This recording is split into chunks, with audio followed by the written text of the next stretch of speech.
Hey guys, here we go again. I have another one of the most exciting things I'm doing at this time of the year, discussing plated heirlooms. I will be getting together with the Purdue University students, history students, and we will be talking plated heirlooms. I am going to take clips from this meeting that we have together. Let's see what questions they have to ask, and let's talk plated heirlooms. Hope you enjoy it. I think that's working. Dima, can you talk a little bit? Yep, I can hear you very fine. Can you hear me now? Thank you. Perfect. Thank you. How are you doing? Good, how are you? Nice to finally see you. Okay, well, thank you so much for joining us, and thank you, Evan, for helping us. I'm going to try to now put the camera on the class so that you can kind of see the students, and if you want to just kind of introduce yourself and your, and your kind of work and what you're doing. If you want to work in, like where you got that beautiful blouse at some point, that would be fantastic too, because I love that collar. It's really beautiful. I'm going to put it on the students. Okay. Can you see them now? I can see them. How are you doing, you guys? How is it going? Is my voice clear? Yeah, really. All right, perfect. I'm very, very, very happy to be talking to you guys today. And shall we just go right ahead? Let's do it. All right, so I am Dima. My full name is Dima Al-Sharif. I am the author of Plated Heirlooms. I am a food artisan based in the UAE, Dubai. And I've been in the food industry for a bit over 14 years now. I started my culinary journey with catering, but also writing about food. I used to write mainly in magazines, online publications, and also in print publications.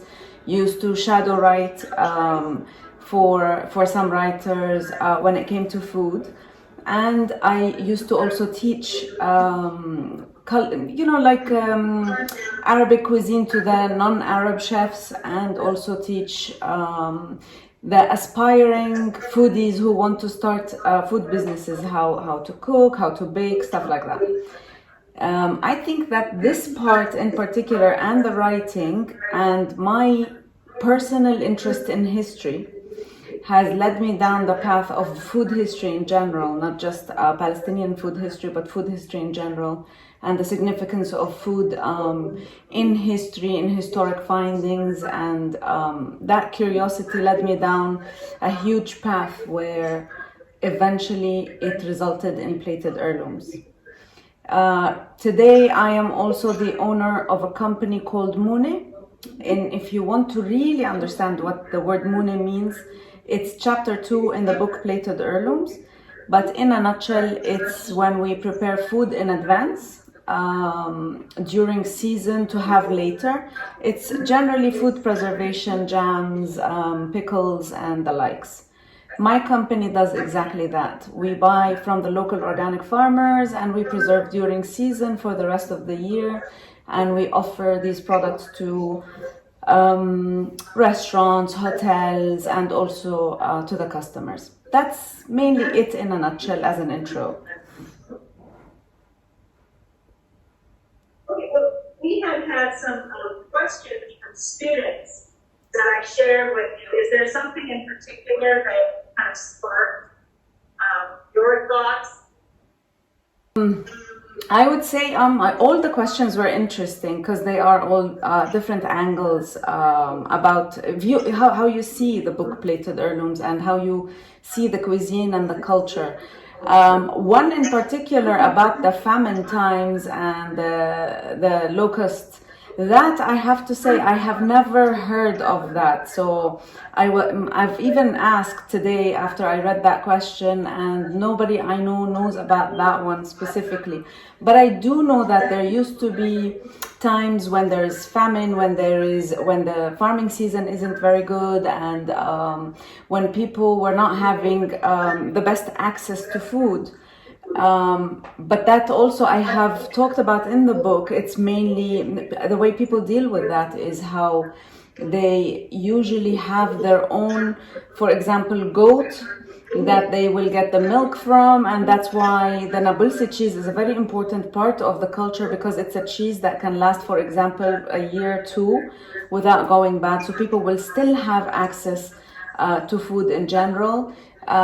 People used to have wheat in mills, and that wheat they will use to, and they will store it for very long times, and that they will use for making bread. You have to understand, Palestinian cuisine is a cuisine that has always had to survive extreme situations and extreme circumstances. As such, it's always been a cuisine that provides food even in the hardest of situations, be it farming, the weather, be it whatever the circumstances are, because the Palestinians believe if they have olive oil, if they have bread, then they can really live everything. Can you talk a little bit about this issue of gender and culture in terms of cuisine? And that was a question that I kind of had, which is, I've spent a lot of time in Morocco, and cuisine is changing simply because more women are professionals now, and they don't have the time anymore to make some of these expensive dishes, like soup or whatever, that takes all morning to prepare and prepare for a lot of people. How has the professionalization or gender roles shifted in Palestine, and how will that affect Palestinian cooking? Is it going to become something that's just a historic kind of preservation effort, or is it going to remain alive in the way? Yes. Okay. In the case of Palestinian cuisine, the cuisine is a very particular case, really. Palestine, to begin with, we've had a little bit less of any of the gender problems that were more popular or happening all around, simply because in Palestine it's always been the woman and the man working together in the field, mostly in agriculture. And there wasn't this, what do we call it, like straight line where there are defined gender roles, where the woman sits at home, raises kids, and then the man will be at work, which used to be the case in the early times in most of the countries around. In Palestine, I would say that this could have become something observable in the relatively new times, not actually in the older times, because, like I said, they were working hand in hand together. Now, there are parts that remain, like in the collective memory, there are parts that remain where mother bakes early in the morning, and then everybody wakes up, the children eat before heading out to school, and she and her husband will eat before they both go to the field. So there are these memories, these parts where you will see everybody describing as the role of mother. But I would say it is more in the modern times that children will relate cooking to only mom, In Palestinian cuisine, the men cook as well, because also there is the lifestyle of the field. So say they are working the earth and they are out on the field, and then they just light a fire and they will create, like, for example, alayat bandura, which is a stir fry of tomato and olive oil. And they'll have that with some of the cheese, some tea for the lunch. And most likely the man will be preparing that. So I would say it is originally not so gender divided as a cuisine. But I also would say that recently, when it became that in the modern lifestyle where men go to work and women stay at home to raise kids, this used to be mostly in the cities, not in the villages, because in the cities it was a little bit more urbanized, and you can imagine the lifestyle was more, the women were at home and the men would go to work. And that's where you would see a little bit of that divide, where you would see the woman is the one who cooks and the man is the one who comes back home and eats. But I would also say that even from the early 1900s, the women in the cities were working as well. They were working in hotels, they were working in the souks, they were working. So that's why I'm telling you, for Palestinian cuisine, that gender divide is not really there. But also, that said, I would say professional cooking was more the men than the women. So for example, in Hebron, we are known for, the food is known as qidri, which is basically rice and meat that is cooked in either clay pots or in copper pots, more likely copper pots. And these became specialties that people would order from bakeries, and those bakeries were always operated by men. So, and that's where you would see the restaurant scene was at some point dominated by men than women, and at home it was more women. How do you preserve this cuisine in a time when life has changed? Cuisine is so linked to a historical moment where, there wasn't a diaspora, there wasn't a kind of post-industrial economy where people were just working all the time and on email all the time. So, cooking, it seems to me, becomes part of a kind of a heritage, rather than an active continued. Right, let me tell you, Palestinian cuisine in general, I would say it's actively preserved. It's the situation of Palestine has forced everybody unwittingly really to preserve the cuisine. One, it was, let's say the disruption happened at a point where it wasn't 100% evolved and modernized. And as such, people, especially people who had to leave, to them it became a reflection of home, of identity, of that nostalgia. And as such, even in the places that they ended up being at, they continued to cook that food the way they cooked it at home, from the nostalgic or the yearning for home perspective. And that's why until today we still cook the food the way it was cooked back at that time. Now there are of course differences in the sense that we hardly ever cook over wood anymore like they did in the fields. We have the stove and the range top and all of this that we use today. And we don't necessarily cook everything in the clay pots or the copper pots anymore. We use the regular pots and pans. And for sure that the recipes had to be adjusted to suit the new vessels. But I would say it is still exactly the same. I have done an event with an Italian chef a couple of years ago, and we were talking about, I don't know if you're familiar with etria. Etria is the world's earliest form of pasta from 6 BC. And we were showing people how it was cooked and how it originated in this region. And so we cooked it the way they would have cooked it in that time, in clay pots over wood, and also using, for example, animal fat instead of using butter or oil, and exactly like they would have done it then. And then we cooked it with a vessel that was modern, so we cooked it in pots using the modern ingredients and everything. I have to say that if you actually follow the food and if you're being sincere with the ingredients, in the sense that you're not getting something processed and changed in the terms of flavor, you will end up with the same flavors. When we did that experiment, from there now I know we still have the same exact foods that everybody ate, I would say in modern times we have more of it because of accessibility.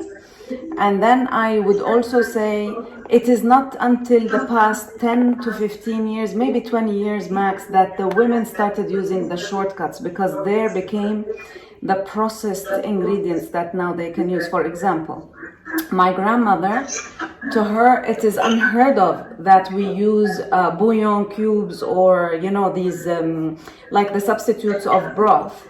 To her it has to be broth made on the day when she wants to cook. So for example, if she's cooking chicken, she's going to get that chicken, create the broth, and then cook with it. You will see the younger generation today, they use these shortcuts. Like what you mentioned in your question about the ksuksu, somebody mentioned in Morocco, now they use the ready ksuksu instead of making it at home. And I would say that yes, the younger generations are doing that. However, I would say that still people want to preserve, and that's why they keep those traditions alive. And you will go to people's home and eat food, and they will be talking about that this is done this way since their grandmothers and their great-grandparents and the likes. Within the occupied territories, where people have to economically struggle, is there a shifting attitude towards vegetarianism, i.e. have more people become vegetarian because of economic struggles? But I would say also, have they become vegetarian because it's more like, a la mode or whatever. It's, very much in favor right now among the younger generation to stop eating meat. So what causes people to, are the things that causes Palestinians to embrace vegetarian meals the same as they've always been, i.e. if you're poor, you eat vegetarian. Now it has become more of you're rich, you eat vegetarian because it's a better environment. What do you think? Well, okay, we have to differentiate a couple of factors here. We have to first talk historically versus today, and then we have to talk about the culture of hosting versus eating at home. So historically, Palestine had a huge vegetarian section and continues to survive today. The vegetarian section, this one specifically, is because Palestine has people who observe the Lent, and when they do, they have to eat vegetarian foods, right? And in Palestine, one of the most admirable things is that people used to observe together. So for example, if it was Ramadan, all religions, all neighbors, all people, they will, out of respect, will fast with each other and break their fast together. If it's Lent, also the same. All religions, all people, everybody will stop eating the parts that everybody is not eating. That's why there is a huge development of vegetarian recipes in Palestinian cuisine. We even have sections of vegetarianism, which is the leaves section, and then you have the vegetable section, you have the root vegetable section. So it's like a huge repertoire of vegetarian recipes. That said, the culture of shame that you're talking about is not exactly like that. It's when you understand that Palestine, end of the day, belongs to the Arabic culture. And in Arab culture, especially because a lot of the Arab culture comes from Bedouin traditions. In Bedouin traditions, because of the circumstances of their life and because they live in a desert, if for example someone is traveling in the desert, and let's say that someone gets lost in the desert, their life depends on the next community they find and how they will host them. So if that community takes them in and feeds them and gives them water, they actually will survive. If not, they literally will die. So, and we're talking about ancient times now, right? From there, it became a must and a necessity in Arabic culture to be generous. Generosity here is not just a show of generosity. It is respecting life enough that you understand that people's lives depends on this generosity.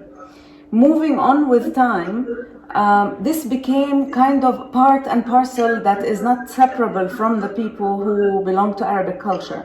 So whenever you're hosting, or whenever you have guests, or whenever, even if a neighbor passes by, you need to give them the best food that you have, the most expensive food that you have, even if it meant it was going to be the last meal you have. You still have to serve them and show them that generosity, that hospitality. From there became kind of like the unspoken rules of hosting, that you always put the best on the table. And to this culture, because it's a Bedouin culture, meat is the best thing to put on the table, because meat is their livestock. This is what their life depends on. So when they put it for you on a table, that goes to show how much they appreciate you and how much they respect you and how much they're actually being good hosts to you. So it became also part of the culture to be considered, I would say shameful is a very strong word. It's not like shameful, but it's you wouldn't feel like you've done all that you can if you serve vegetarian meals when you're hosting, because then it's like you're giving them the least of what you have, right? Now, modern is completely different. Today, vegetarianism is a choice that people make. Some people choose that they don't want to eat meat for different reasons. Some because of cruelty, and some because of the gases and the environment, and all kinds of reasons. So Palestine as well, people there, some of them decide to be vegetarian, and so the lines are becoming a little bit blurred even when it comes to hosting. To some, it is no problem, but to the old and traditional communities, it still is a problem. For example, my grandmother, if I go there and I tell her I'm inviting my friend and I am actually going to cook, even if it's 100 dishes that are vegetarian, she will tell me it's like you did nothing. And how are you going to get your friends and feed them what, cucumbers? So there is that separation. The new generation today, some of these things are not as decisive. They are more open-minded about these things, but it remains part of the culture and it remains part of the identity. Even if you move on, it is something that to the Palestinian culture, it's important to understand, because the history behind it is also a beautiful sentiment.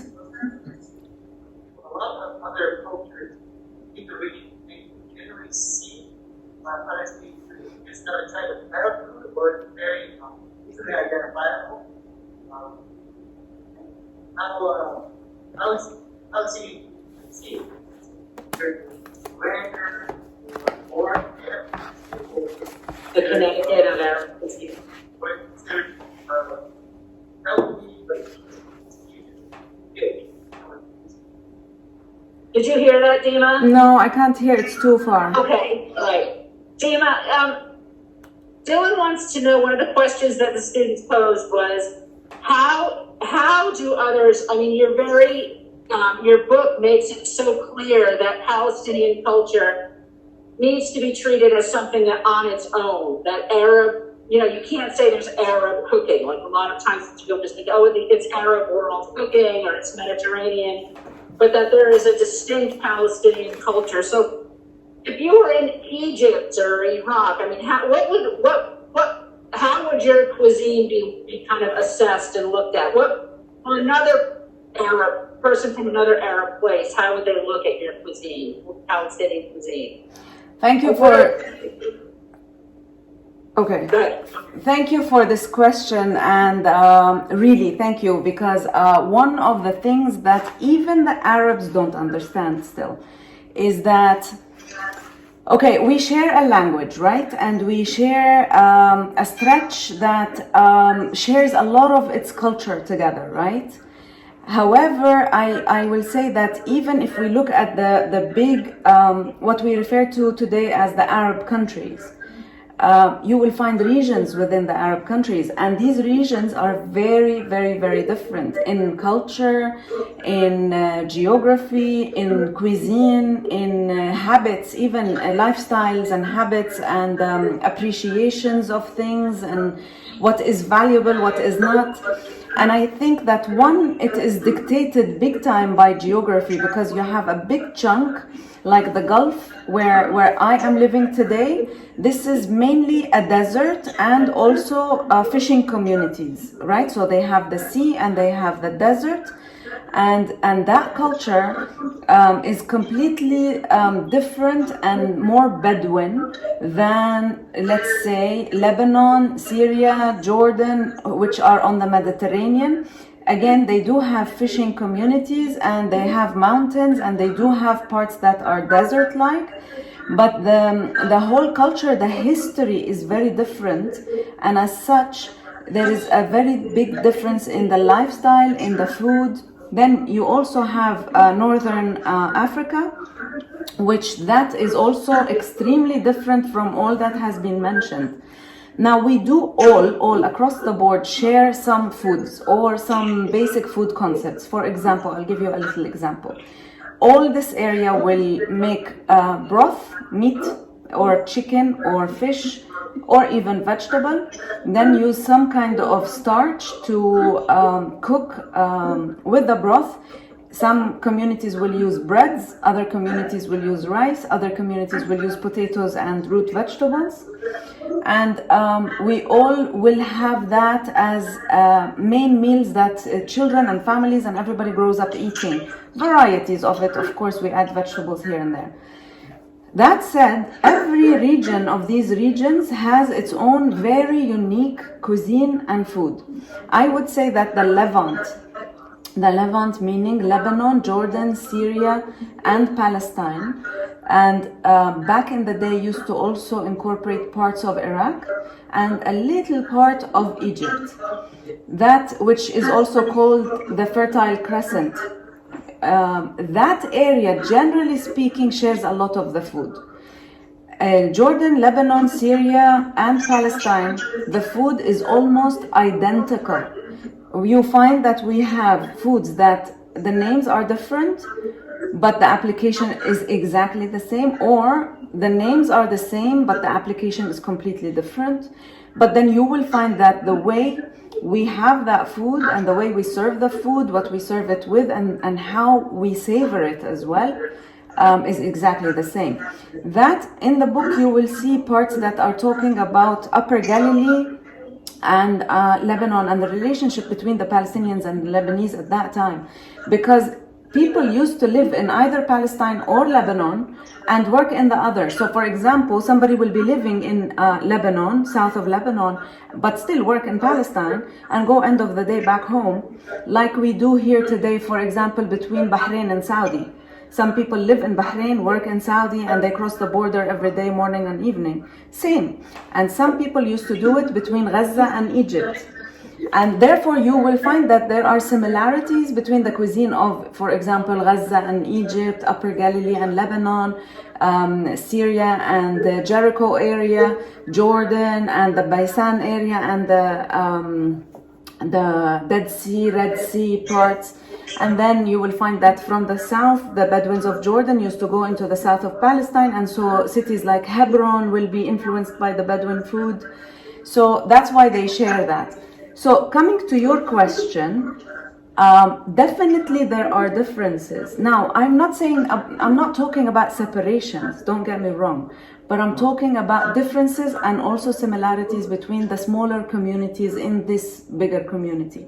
So yes, it is something that you should study in isolation, because, for example, unlike the US, you guys have, for example, your states, and every state has its own specific food that they are known for. But you will see that across the board, the food is very similar, the eating experiences are similar, the culture of eating is similar.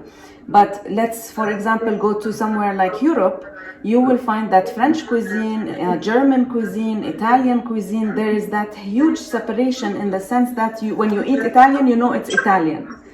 for us as well, when you eat Palestinian, you know it's Palestinian. When you eat, for example, food of the UAE, you know this is food of the UAE. It's completely different. They have nothing to do with each other. Can you talk a little bit, thank you, Dima, can you talk a little bit about how you put together this book, how you gathered recipes, how you know, there's a lot of, students didn't read the entire book, but I am putting the book in the library for students who want to consult it later.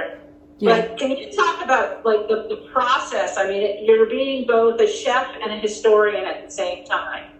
So how did you go about collecting your evidence? Okay, first of all, I'm going to be very shameless and tell you buy the book and read it. You guys will enjoy it. You have to get an American publisher because I couldn't get it on Amazon. Well, if any of you know one, put me in contact. But now let's stop the business talk and get back to the book. All right, sorry. And but no, seriously, you guys, it will be in the library. Please read, because it is, I think, a very interesting read. Not just because I wrote it, because it is a culture, a history, a part of the human collective story that is very not known. What you know is what's in the news. But this is the story of people, grandmothers, grandparents, brides, grooms, neighbors, lovers, you know, children, the stories that get lost and eventually make up the history, really. Okay, that said, how I did this book. First of all, from day one, I knew this book was not going to be a collection of recipes. I did not care about producing a collection of recipe book, although that would have cost me half the price and sold much easier than this one. But I was not interested in that. I wanted to talk about culture. I wanted to explain to people the relationship between culture and food. And I do have some kind of a theory that I am exploring in this book. The theory of culture creates cuisine, and cuisine creates culture, and that cycle. And so from there, I knew I had to touch on history. I knew I had to, of course, explain the culture that the recipe comes from.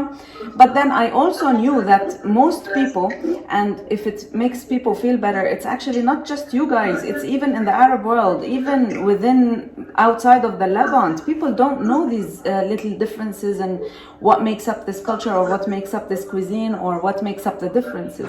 So I wanted to do all of this and explore all of that. And then I also wanted to not list down a theory like I am dictating some kind of theory. I wanted to show that it's actually, here is a real life example where, from my own life, and so I wrote it in a little bit of a biographical style, just to showcase, like, I am the average Palestinian family, and most of us live that way. And when you read it and you see the application in life, the story becomes closer to understand. Then also I wanted to make it an interesting and a non-boring read, because I know most people, unless very, very, very into history, will not pick up a history book and read it and be excited about it. So I wanted to write it in the sense where there's a story, there's some recipes. Take it if you will. If you travel somewhere and you want to eat their food, listen to their stories, see how they live, what about the different areas, the different regions.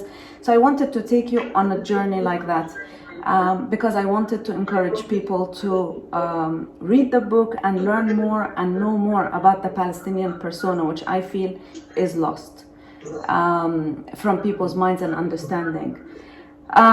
So I had to have accurate information as well. I wasn't going to just write what I feel like saying or what I have been told without exploring, or even what I wished was the actual case, you know, which most people do nowadays on the internet. Information, anyone can write anything. So I wanted it to be scientific, and that's because I also have huge respect for books. And I want to tell you something now, and I hope that people hear this message always. We totally underestimate the importance of written text in 10,000 years, or in 5,000 years, or in 6,000 years. In that kind of time, this is what people will know about us as a people. And by us as a people here, I'm not talking about Palestine, I'm not talking about Dima, I'm not talking about Dima's family, I'm talking about us as humanity. So when we're not being accurate, and when we are playing with information, and when we are playing with history for our purposes today, we are doing a huge injustice to the people of tomorrow. Think if the pharaohs were lying and putting, just misinformation in those tombs, and we're basing sciences and stuff on that.